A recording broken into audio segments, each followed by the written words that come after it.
So what good questions did I get this week from clients that I think will be valuable to share with you guys?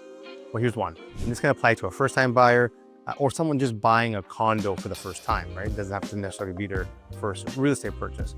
The question was, what if we buy this condo and the condo decides there's a huge expense and they ask all the owners for a large sum of money right after we purchase the condo, which is a great question.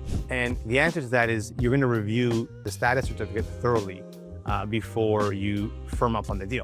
This is really the most important step before firming up on a condo sale. Now, we talked about this before. The status certificate is a legal document that's provided by the condo corporation, and it gives you a snapshot of the building's financial operational health. Your lawyer and the agent will look at that, before firming up, and they're going to be looking for red flags like operating budget shortfalls. If your expenses are exceeding the budget, the board members may need to raise maintenance fees, right? Or issue a special assessment, which means a lump sum, just, kind of out of nowhere, right?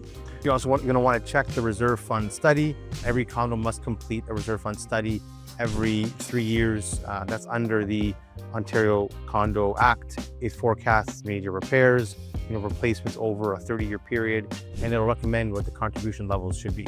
In that study, you want to look for whether the reserve fund is on target with the study's recommendation, whether the study, predicts any funding shortfalls in the next few years, any major upcoming projects like elevators and HVAC replacement, the roofs, balconies. And then if the reserve fund is below the target or the study calls for like a higher contribution, that can mean fee increases or special assessments are coming down the pipeline. And lastly, you're going to want to have your agent or the lawyer ask if there's been any recent special assessment in the last 1 to 3 years or so.